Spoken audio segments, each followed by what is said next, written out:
Well, hello everybody.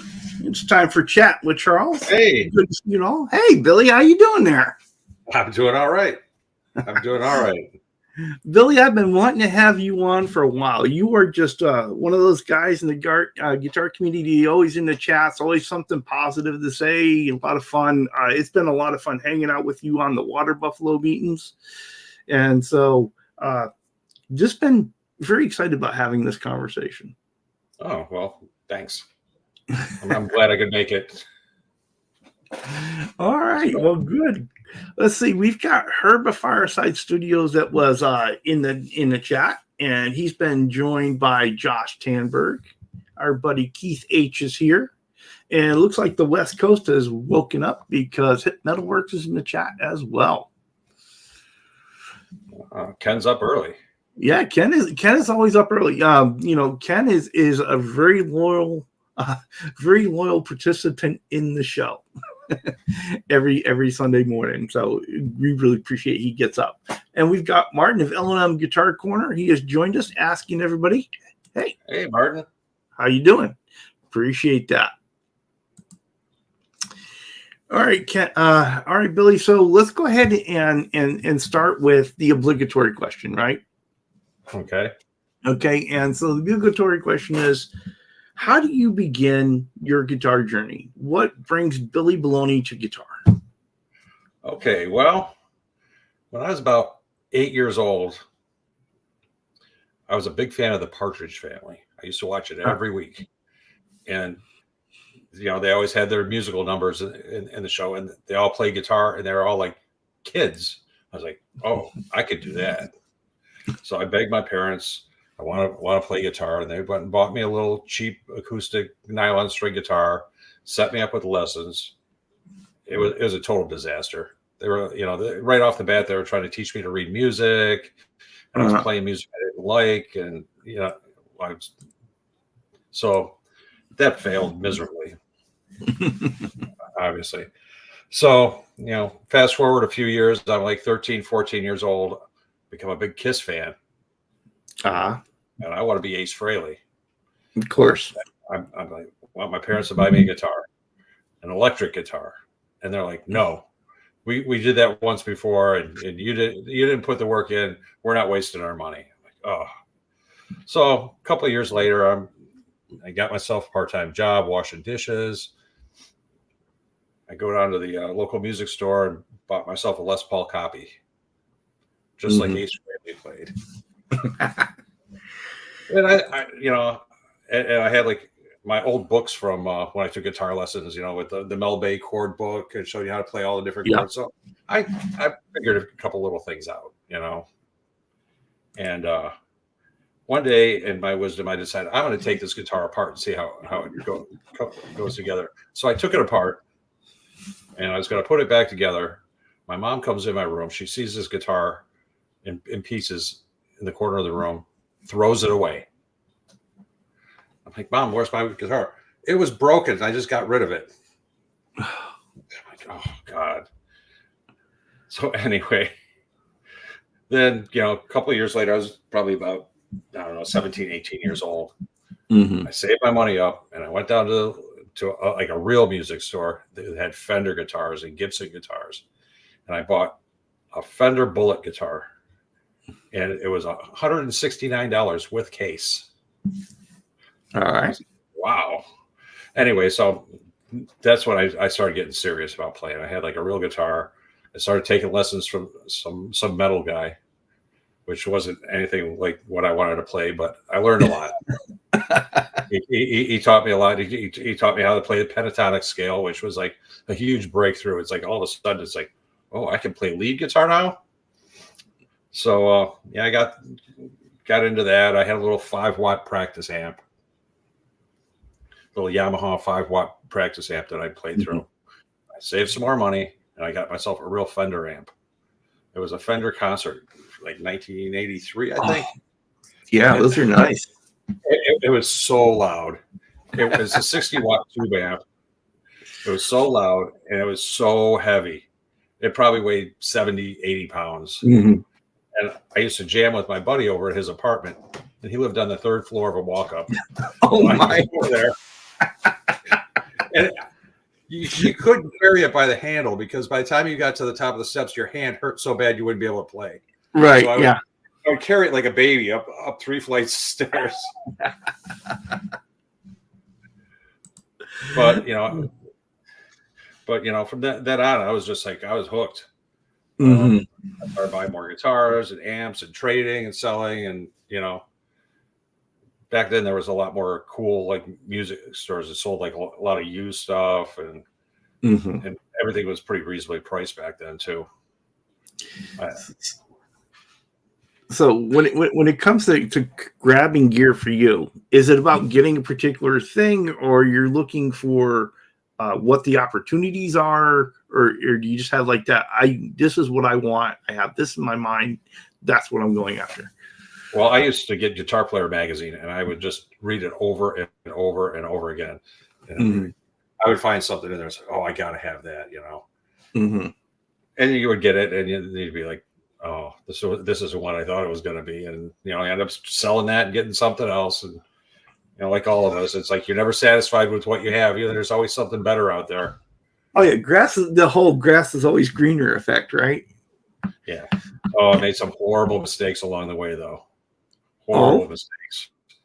I had bought a 1959 Tweed Fender Vibrolux or Tremolux for like $350 back then. It was beat to shit, but it sounded glorious.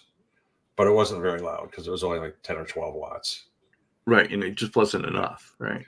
So I ended up. I tried selling it. Back then. Nobody wanted those old Tweed amps. That's why they were so cheap. Right. Because everybody wanted, big Marshalls and Mesa Boogies and stuff like that. Those little Tweed amps were just not, Hey, Quentin James is here. Yeah, and Terry's here. It's a party. And so I went and I traded it for a pink Kramer with a Floyd Rose on it, because this was right around the time I was really getting into Eddie, Right, yeah. 84. It's like, oh yeah, I gotta have that I gotta have that Floyd Rose. Well, this thing was such a piece of garbage. It would not stay in tune for anything. You would just look at that drum bar and it was out of tune. Right. Give it the side glance. I traded this killer amp for this pink monster. It was like, well, that flip flop paint where look at one angle and it's pink, and I look at the other angle and it's kind of purple, and it was like, it was hideous. It was definitely not my style. Well, at that time, that was kind of like it had to be out there, right? It was the whole idea. How does it look on stage? How does it looked cool. It had a Floyd Rose on it because everybody had to have a Floyd Rose at the time. And it was a Kramer Striker. Oh, yeah. The Striker is kind of like that one guitar within the Kramer series that nobody likes, right? It's just was not well made. It was the bottom of the barrel. Yeah. And Herb is backing you up here. He says, I think Ace Frehley influenced more guys to play guitar than Quentin James complains about his ailments.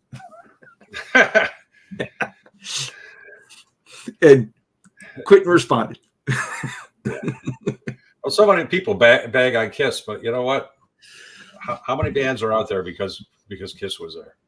That's right. I mean, you may not be the greatest band in the world, but they were definitely the most influential, I think. No, they were. I think the really first true show band, right? I mean, there were other bands that did stuff, for rock, right? Because it was all about the makeup and the costumes, and and we'll play some music too. Yeah. Well, that was the second concert I had ever gone to. I went to saw Kiss in 1975. And yeah, that was a turning point. That was right around the time I was like, I have to get an electric guitar. So what was it about that concert that did that? Well, I was a kid, and it was just like so over the top and so ridiculous with explosions and the fire breathing and the blood and everything. It was just, my 14-year-old mind just exploded when I saw that, because I had gotten Kiss Alive for Christmas, the album. My aunt bought it for me, and boy, did I wear that thing out.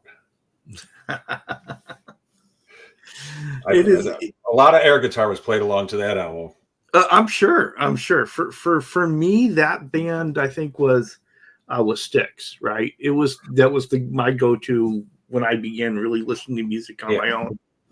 And but everybody has their own. But I get that. I see that appeal of Kiss and what they were, right? Because it was fun, and that's the whole point of all of it, right? Is to have some fun.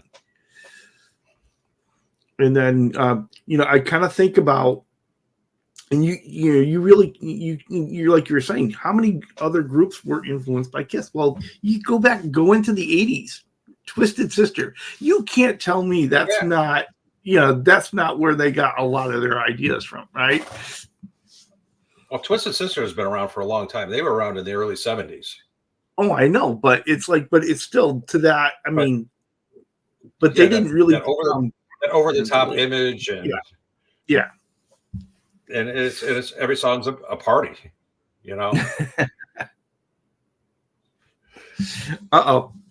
Quentin is putting a challenge in the chat. Kiss versus Gordon Lightfoot. Fight me.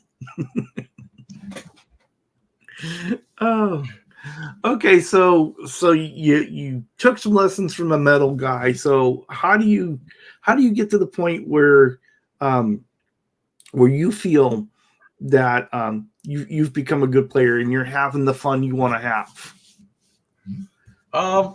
Probably, I don't know, probably my late 20s. And then I started like really actually being able to, do some of the things I wanted to do, figure out stuff off of records and actually,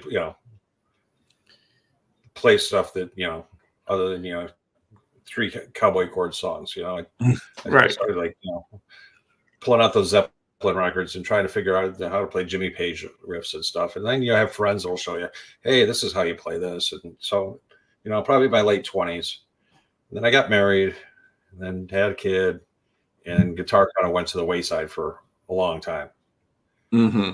And I got divorced, and I still, I had a guitar and I had an amp, but I didn't really pick it up too much.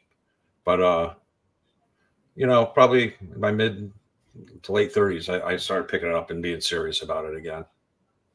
What was it that prompted you back? What brought you back? I just always loved it. And it's just like, I've got this guitar, I got this amp. Why is it just sitting here gathering dust? It's time to start playing again.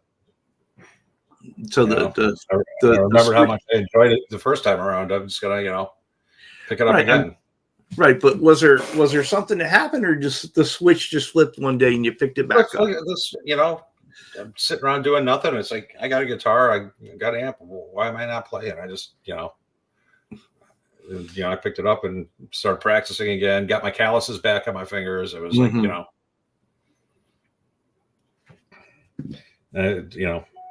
and at the time I was working in record stores, so my whole world was immersed in music like every day.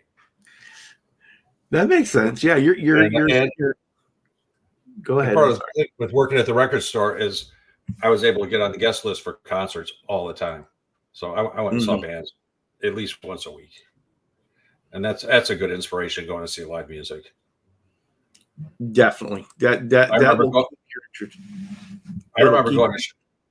going to a show and then coming home and grab my guitar and saying, I want to see if I can, play that, or, So, but nowadays I don't go to many shows because they all cost like, you got to give an arm and a leg. Weeks pay to go see a band. Well, it's not just that. And then back when we went to concerts early on, maybe it was $25 ticket and free parking, right? Yeah. Now the parking's more, it's just almost expensive as the ticket. It's like, well, now when me and the wife go to a concert too, most of the time we're going to get an Uber because we're going to go there. We're going to have a few drinks, and most other things. And there's no point in trying to drive home like that. No, so not at all. You got to tack that cost onto it, and it turns into a big thing. So unfortunately, I don't go to concerts as much as I would like to. Well, you've talked about Kiss, and you've talked about working in the record stores and going to all the concerts. Who are some of the other bands that caught your interest? Like early on, or Oh, well, yeah, early on, and even ones you carry through to today. well, I had like a revelation, like when I was about 20 years old. Mm-hmm. The radio at the time was playing a lot of music that I just really wasn't into. Just, I just, nothing really jumped out at me. A few things, but, and then I went to a party. This is great. I went to this party with a coworker had, and I got there and he had like this massive record collection. And I started pulling all these records out that I'd seen in the record store, but I'd never heard before. I'm pulling out records by the Clash and the Pretenders and the Cars. And like, oh, these are cool. So we started, he's playing all these records for me. Like, wow, there's like all this music out there, that Talking Heads, stuff like that I was not well versed in. I knew who they were, but I didn't really listen to their albums or anything. And it was like, so I went back to work. I got a job at a record store about 6 months after that. And I just started buying everything. Because I got that sweet employee discount. So right, yeah, you got to take full advantage of that. That, and back in the office, they got record stores get promo albums to play in the store. Well, sometimes you get 3 or 4 copies of the same thing. So they had a closet in the back, and in that closet, it was just full of records, and you could take anything you wanted. Oh wow! So I'd leave there every day with 3 or 4 albums. Yeah. It's like I would pull something out. I don't even know what this is, but I like the album cover. I'm taking it home. You gotta love it, and I think that's one of the great things where you can where you're influenced by so many different styles, and until you hear something, you don't know if you're gonna you don't know if you're gonna like it or not. We kind of get locked into this one area where we are, unless we explore. Yeah. Yeah. And being in that record store environment, you get exposed to a lot of stuff that you wouldn't normally even think about. Mm-hmm.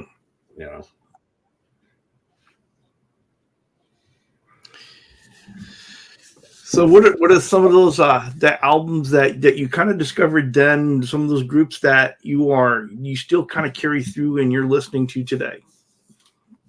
Well, the first Pretenders album is huge for me. Mm-hmm. James Honeyman Scott was like one of my favorite guitar players. That one really stuck out. I played the hell out of that album. Trying to think of some of the other stuff that I was picking up back then.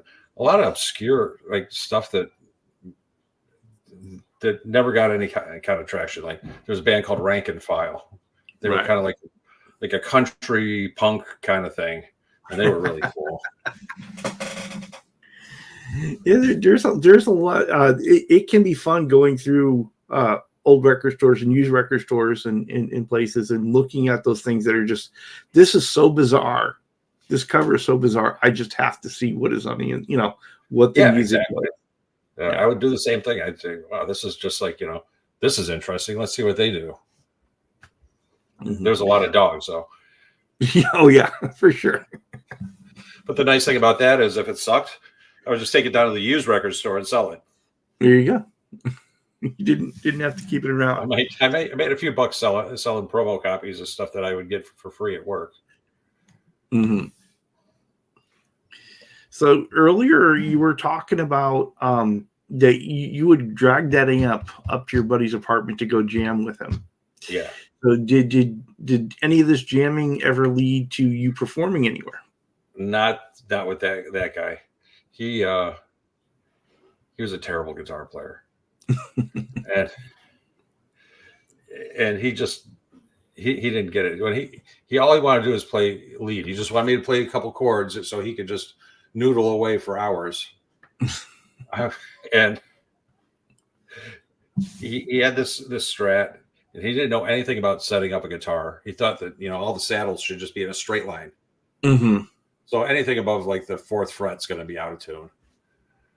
So he's playing his out of tune leads, which, if you could call it that.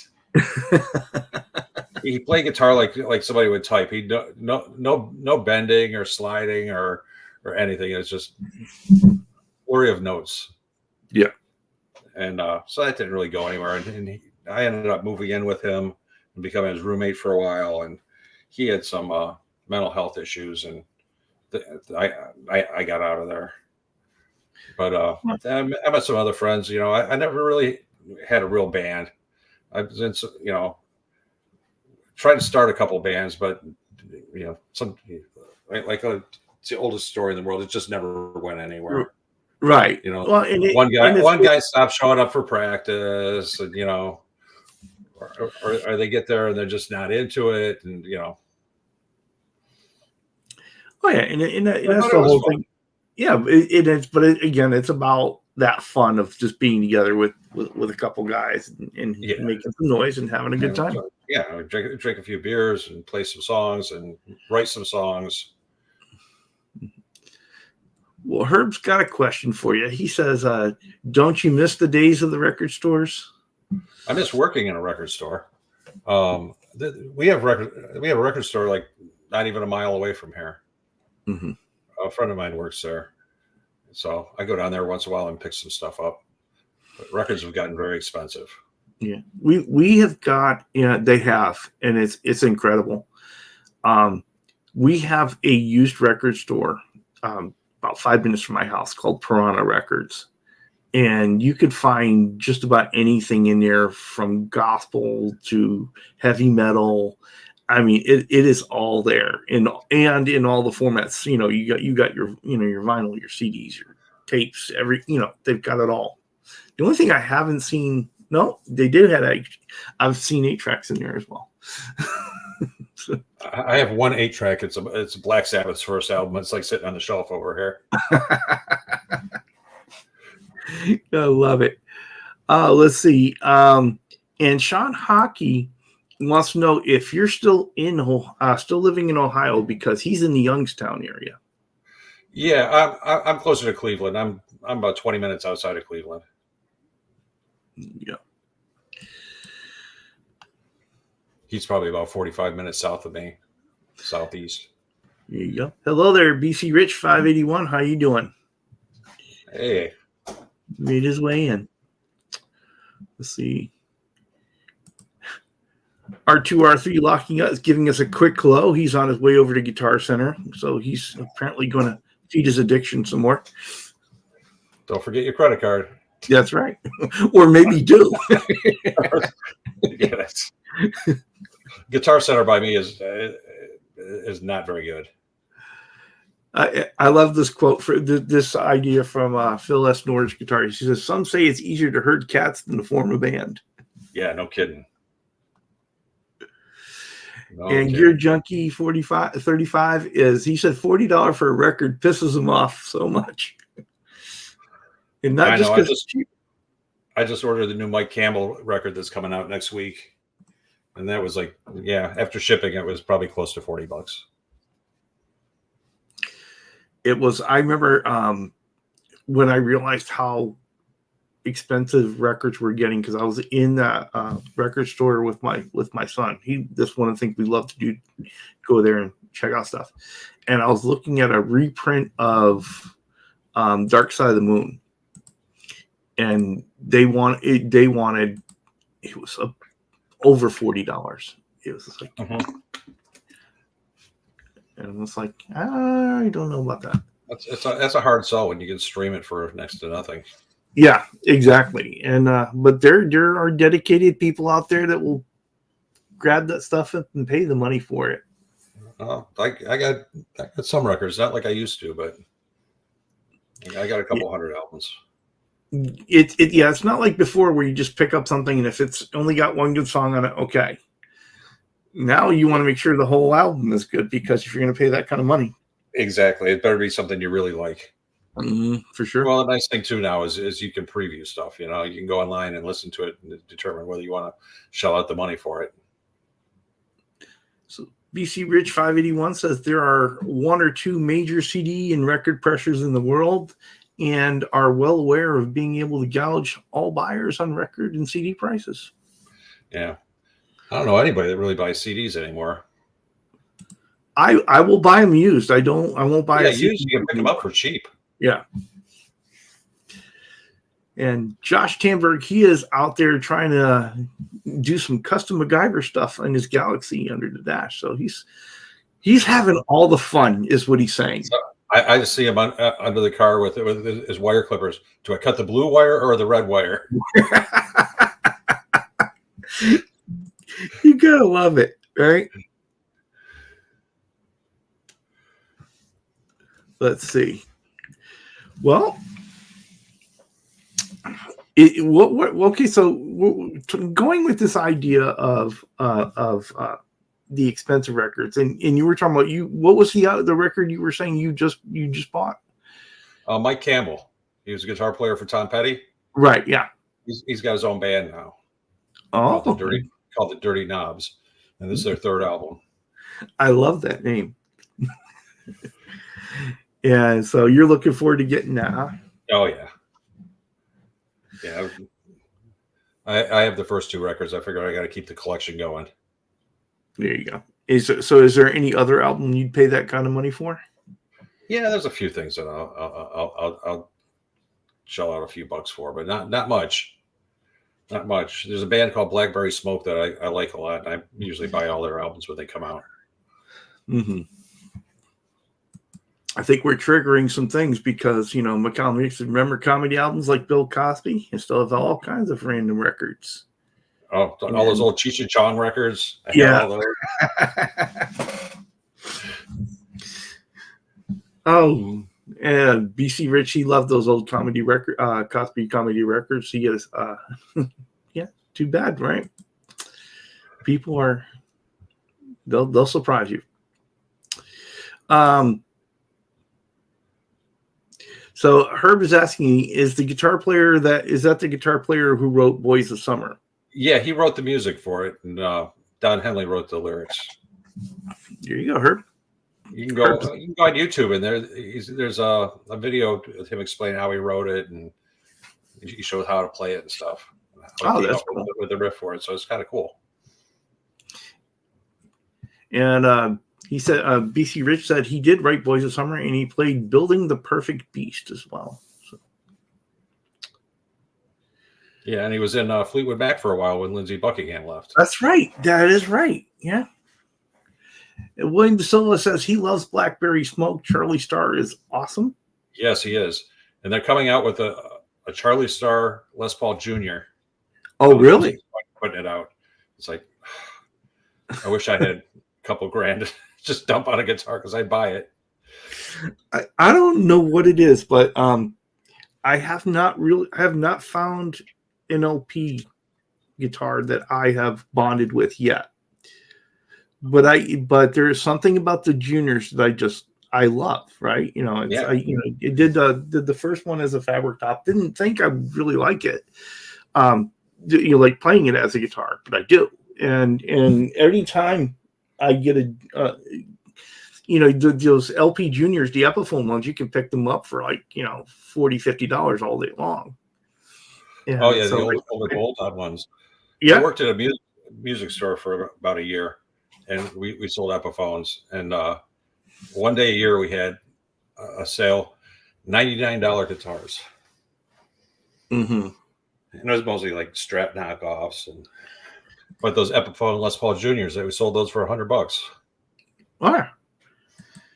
But they're a great little they're a great little platform to go ahead and modify and make something special out of, Yeah, it's because it's just a very plain, simple guitar. Mm-hmm.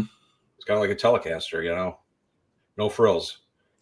I think that's probably why I like them so much, right? Because I'm a real big, I love Tellies, and I love the, how you can do so much with them, but they are so just straightforward, right?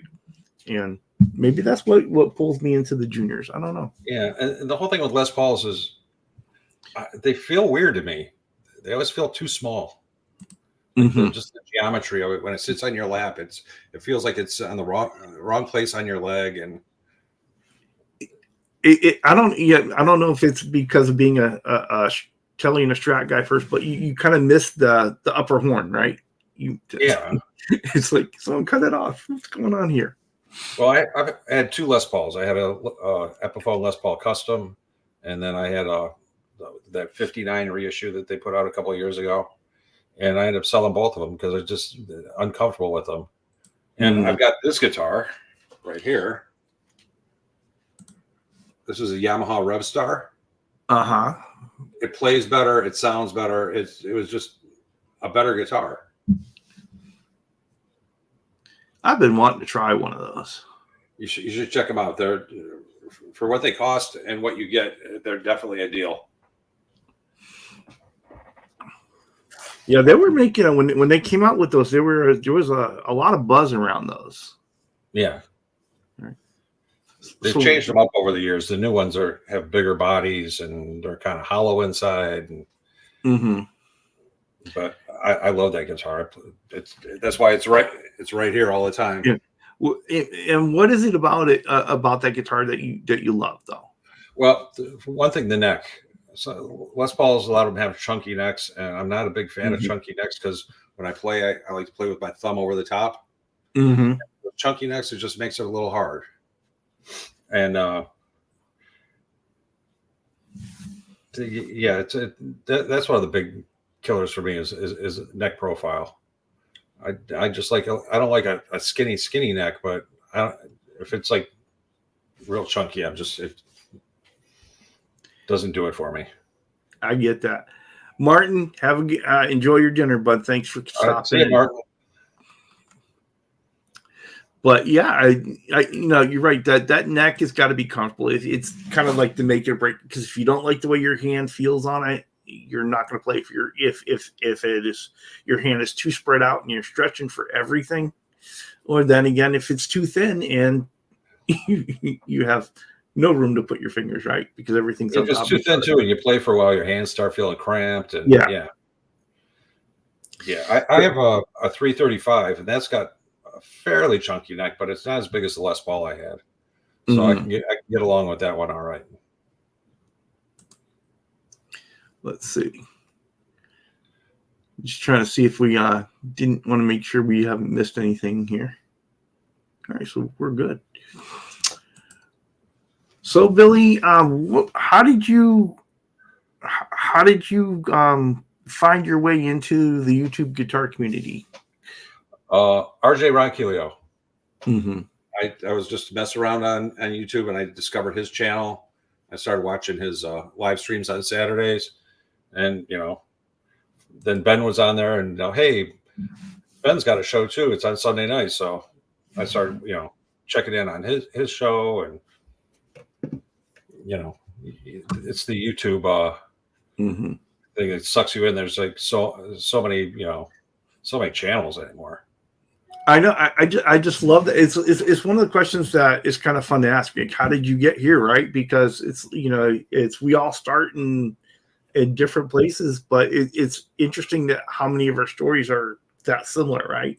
Yeah. I mean, I did the thing that a lot of folks did. I started at Phil McKnight, and I was watching Phil McKnight, and I was watching Daryl Braun, and a couple others. And one day I'm in Phil's chat, and he's like, "Oh yeah, this Ben Coombs, he's got a great channel. You should go check it out." And I'm like, that was my awakening that people in the chat may have a channel. Yeah, it's kind of cool that I'm sure there's some competitiveness in these channels, but these guys are like, if you like my channel, go look at this guy's, Yeah. And that's one of the really nice things. I went from Phil, and I found Ben, and then that took me a whole bunch of other places where a lot of us are running now, and it's a really nice corner of the community that folks are very helpful. You get people like Rhino 812 in their channel, and how they support, how they make an active effort of supporting all the other channels that are visiting them as well. Yeah, that's a cool thing. It's not a competition. It's it's a group effort. Everybody's cool with each other.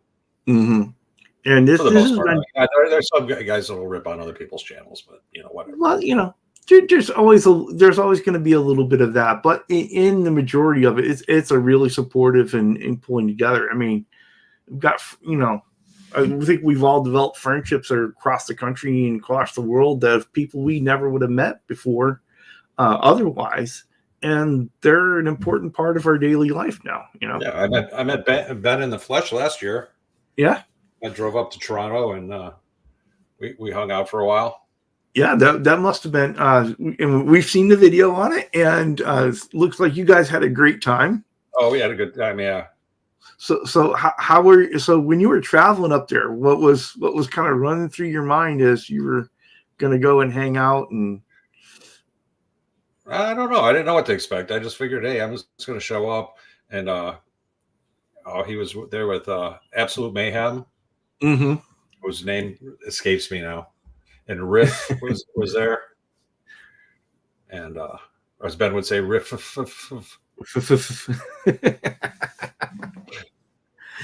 Oh, but it looked like you guys had just a great time.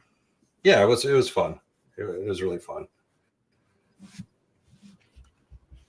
Yeah, I'd like to do something like that again sometime. It's too bad we all live so far away from each other. It'd be great to have an in-person group hang someday. It really would. It would. I look forward to any time that I get to meet folks from the community. It was really cool when Randy Crooks, when he came down for his vacation and he came to pick up his guitar. It was someone I had been talking to in the community for forever, and to sit down with him and play guitar with him a little bit was a lot of fun. So we all look forward to that. So William De Silva said he's got an electric made by Yamaha, also a USA custom shop acoustic guy, Andrew Ennis. It's amazing. These guys know what they're doing for sure. Yeah, and I've never picked up a bad Yamaha. That was exactly what I was going to say. I have never picked up a Yamaha I didn't like. I used to have one a long time ago. It was called a Weddington Custom. It was kind of like their take on a Les Paul. Mm-hmm. What a killer guitar. And I've been looking for one ever since. And they don't come up very often. And when they do, people want outrageous money for them. Mm-hmm. Yeah. BC Rich does bring up a good point. There will be no Ben Coombs show tonight. Ben's not feeling that great. Nothing serious, just not having a good day. And so there won't be a show tonight, but make sure you stop in, see him tomorrow night, and we'll have some fun then. Certainly, I want to send him all the good vibes out. Hope he feels better. Yeah. Let's see. Bruce, hello there, Bruce. Bruce is saying hello, Charles and Billy and everyone. He's on the phone and won't be able to do chat at the moment. He will try to make it to his PC before the end of the stream. Well, Bruce, thank you for making your way in. We always appreciate you being here, buddy. It's another one of the great guys from the community that is just, as nice as he can be. Yeah. That's one nice thing about your channel and Ben's channel, and there's not much negativity in the chat. No, this is never. Oh. And no politics, thank God. Yeah, well, we all come here to have a good time, and that's what we're trying really hard to do. So yeah, I do this for enjoyment, not to get in spats with people I have never met before. Exactly. So in that idea that you were talking about, Billy, of getting, hoping to get together with everybody one day, Josh is like, yeah, we better do it before I go to Germany. Maybe we'll do it in Germany. Here you go. Well, we'll take the trip over there. I have Terry says, if I go, I've got a friend, a German friend that we go visit every couple of years, and she'd be glad to see us. There you go. My wife and I, we lived in Germany for 4 years when we were in the military. Oh yeah. Well, I was there for 4 years. My wife was only there for 2, and they had to make me go home. Where were you stationed at? I was in a place called Bad Kreuznach, which is about a half hour between Frankfurt and Mainz. Oh, okay. So we were very close to the Rhine River, but we were actually, our town was on the Naha River, right in the middle of winemaking country. So, of course, we ran the vineyards every morning. Yeah. Where I messed up my knees real bad. I've been to Bamberg, which I don't know if it's still there, but there was a big military base there. Mm. They have closed down a lot of what's over there. Yeah. Yeah. When I was there, it was already closed down. Mm-hmm. The whole area is all fenced off though. Mm-hmm. And inside the fences are wild boar, like everywhere. Yeah. I want to say hello to Graphite and Cigars. He's saying hello to both of us. He was saying hello to both of us before, and he is now saying hello to Hip Metalworks. Hello there. Let's see. And let's see. Wow. It's 92 there, and it feels like 106. Wow. Oh. Let's see. And Terry says, when he took up the mantle of modding people's channels for them, it was to help curb the drama and crap disturbers, as well as help others in the chat with questions or whatnot if he could. And it's always nice to have the moderator to the stars. That's right. That is why he's the moderator of stars. It's always nice to have Terry in your chat for sure. Yeah. You're right, Terry. It does make the host job a whole bunch easier. Now, Josh is going to be a half hour to the west of Frankfurt. So. I was in Frankfurt Airport once. It's about as much Frankfurt as I know. And Wayne M. Connell saying it's funny how the guitar community seems to be a political free zone, and well, it should be, right? And we want to come here to have a good time, to have some fun, and that's what it does. Now, Hip's got me jealous. Hip has got me jealous. He's telling me the same thing you were. It's gonna be in the high 70s here for the week. Yeah, me too. That means I get to clean out my garage. Mm-hmm. Well, McCall Music said he was in the younger guitar community, and there it's all kind of awful. And he says this community is the best and has the greatest people in it. Well, that is because you were years older. We're a few years older and wiser, and we don't want to put up with that bullshit. Mm-hmm. Well, I think we don't really have anything to prove, right? We've done what we're going to do in life. Now we want to enjoy our time. We want our recreation time to be fun, not to be something else. So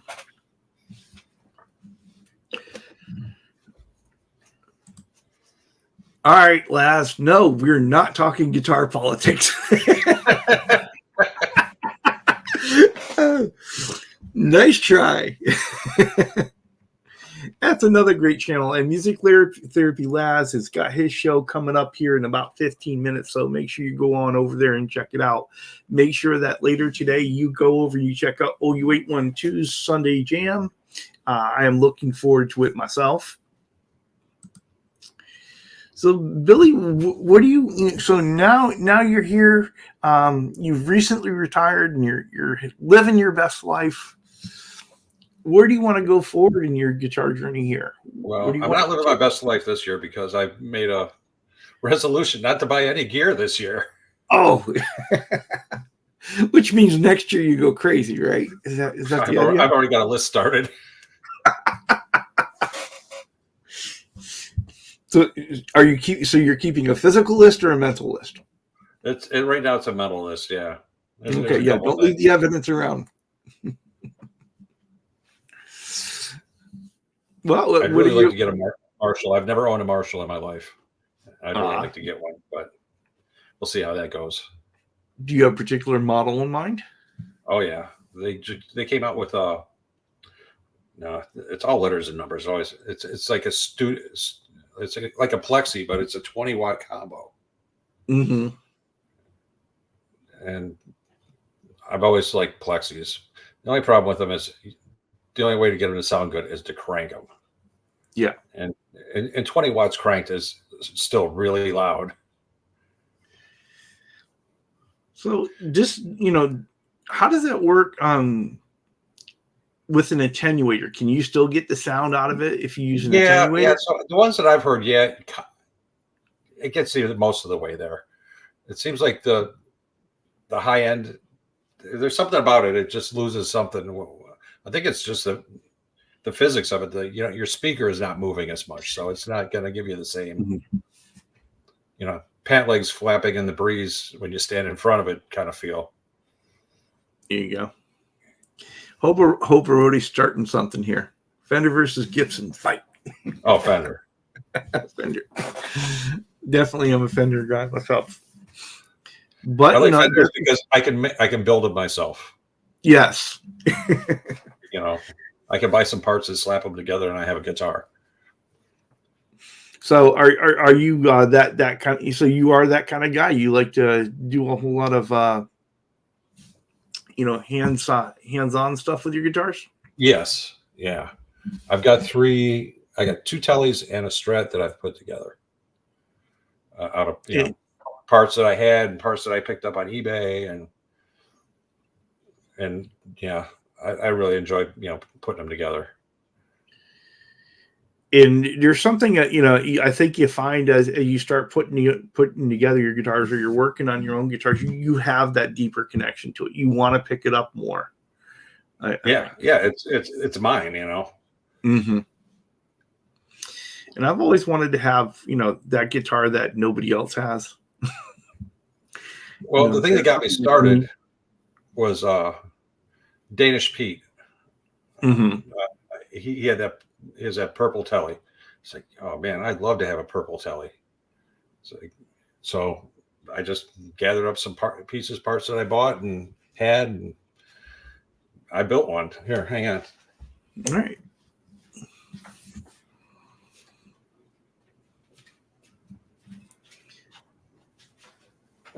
All right, let's show this thing off. Hold on, let me get you soloed here. All right. So tell us about the build. Okay. Well, the neck came off of a Fender Road Warren Telecaster, which is an awesome neck. The body is made by this company, MJT. Okay. It's got a nitro finish on it. It's relicked a little bit. You can see on the sides here. It's got some little chips, and you can't see it here, but it's got some checking. Just got a Fender standard tuner around the neck. Apparently your relicking process isn't done yet. Oh yeah, I bet. That's why I like the relics. I don't have to worry about it because I'm not exactly a graceful person. This is a Lindy Fralin neck pickup. This was the deal of the century. This is a pickup made by this guy. His name's Don Mayer. He makes pickups. Just this guy, crazy old guy that winds them in his basement. Oh, they go for huge money. Do they really? I mean, I see these pickups are like $400 or $500 a piece. Well, I was looking around on Reverb one day, and he had one that he was selling himself. He was like used. He goes, "Oh, this came out of one of my personal guitars. I'm $100." It's like, damn. And it's probably the best Tele pickup I've ever heard. It's a one-off that he made for himself, and he sold it. So that is cool. And the one thing that I do on all my Tellies is called an electro socket. Oh yeah, I love those. I put them on every one. Yeah, every guitar, because those Fender ones, they're gonna fall out. Yeah, they're gonna fall out. They're gonna loosen. They're gonna spin. It's got that stupid clip in there, and you can never get it in there right. It's just. But that's my number one guitar, which isn't playable right now because of the weather change. It needs a truss rod adjustment. Here you go. So starting to fret out. So one of these days when I got a few minutes, I'll take the neck off because Leo Fender thought that it was a good idea to put the truss rod. Yeah. I was like, why do you do that? Why? But no, I love that guitar because it's got a whole bunch of character. Right, it's got a whole bunch of characters. It's a beautiful color, and I love those the road worn tellies. You know, the way they feel, and I've been trying to find the right, find one myself. The necks on them are incredible. I just love the neck on this thing. It feels perfect every time I pick it up. All right, Laz, go ahead and get ready. All right, Laz, we'll see ya.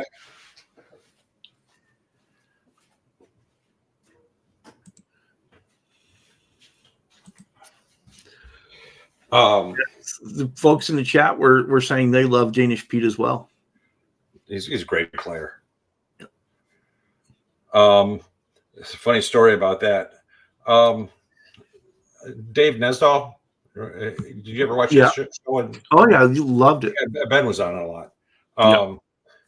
Did you see the one where he dropped his Les Paul? Oh yeah. The week after that, I was watching his show again, and my telly was plugged in and leaning against the table over here, and I moved my chair back. Guitar falls over face first on the floor. I just pulled a Dave Nesdahl. Yep. And the only thing that happened to it is it busted the nut. I've done the thing where I'm moving around in here, and I always have the ceiling fan on here, especially in the summer. Just keeps this room manageable for where it is. And I've done the thing where I've put the headstock up in the ceiling fan. I did that with the light fixture in our kitchen. I bought a guitar and I was taking it out of the box. Right into the light fixture. It's like raining glass on me. Oh man. I'm not a graceful person either, really, but no, I love that. I love that monkeying around and put your hands on your own guitar in order to build that closer relationship with it. It's just a lot of fun.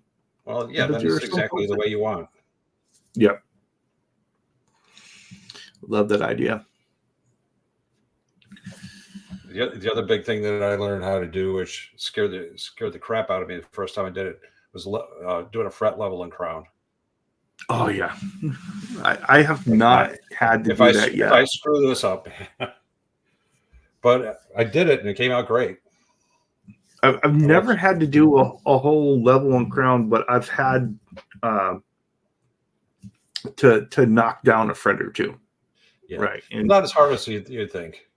No, it's not, but it is really unnerving the first time you do it, because you're like, you never feel like I really know what I'm doing.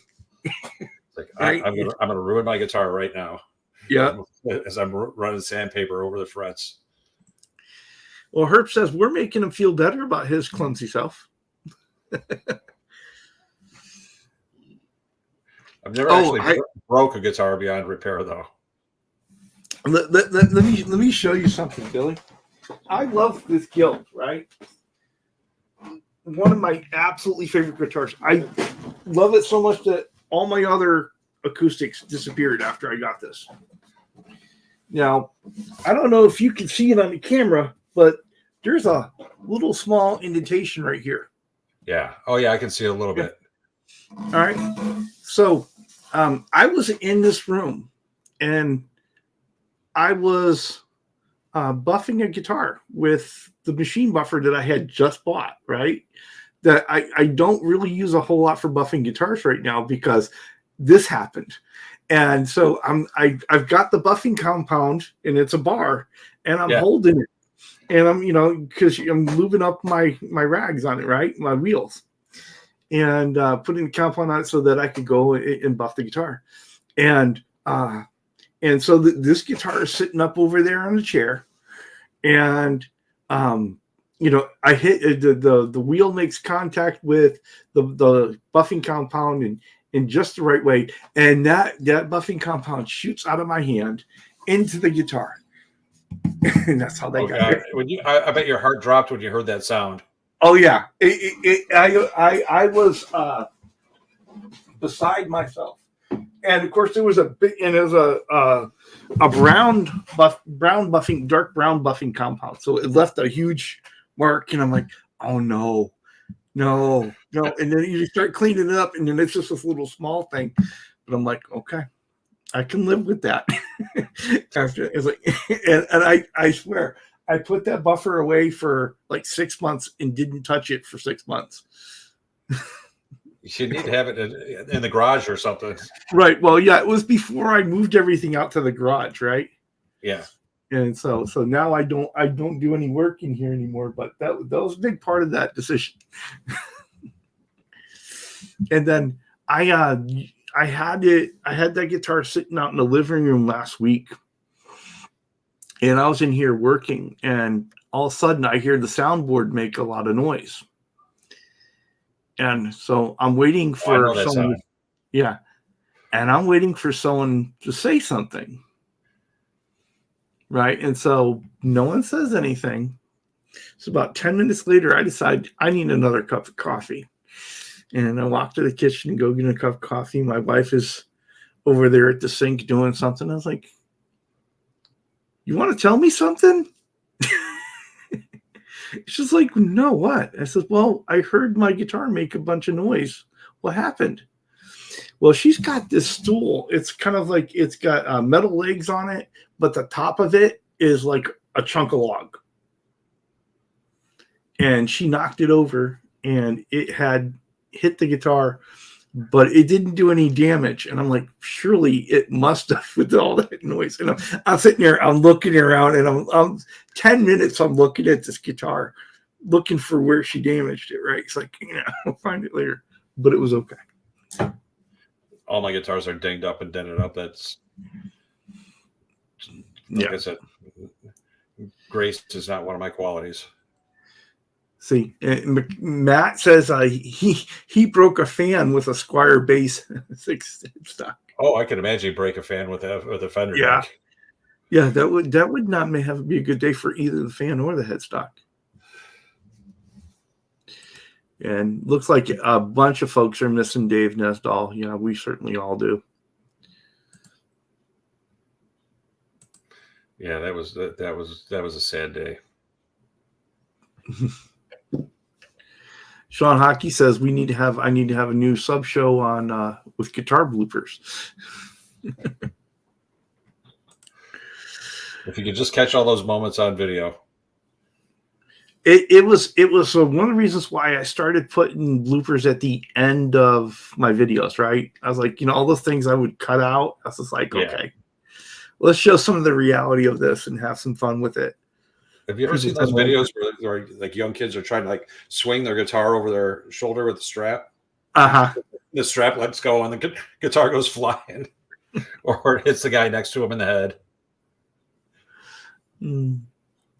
See, Hoberody says he always thinks about Larry Dunn learning to file frets on his old broadcaster. Fortunately, it was repairable.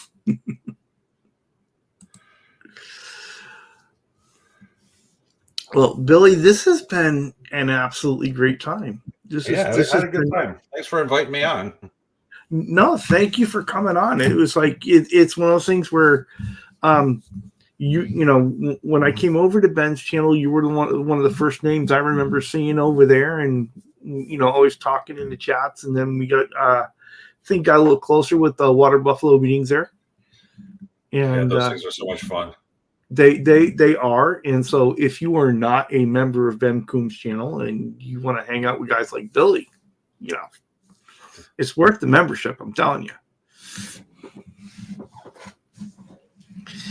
Phil Norris Guitar says, on a lighter note, he wants to wonder what happened to Dave. Dave's Buddy Guy strap. Okay. I don't know. Yeah, I don't know what his wife did with all those guitars. I know there was a collection. Yeah, there was a while where she was selling some of it off, and that was kind of part of the plan, right? That she would be taken care of, right? Thank you, Dave Chase. Well, Billy, thanks for coming on, bud. Anytime. I really appreciate it.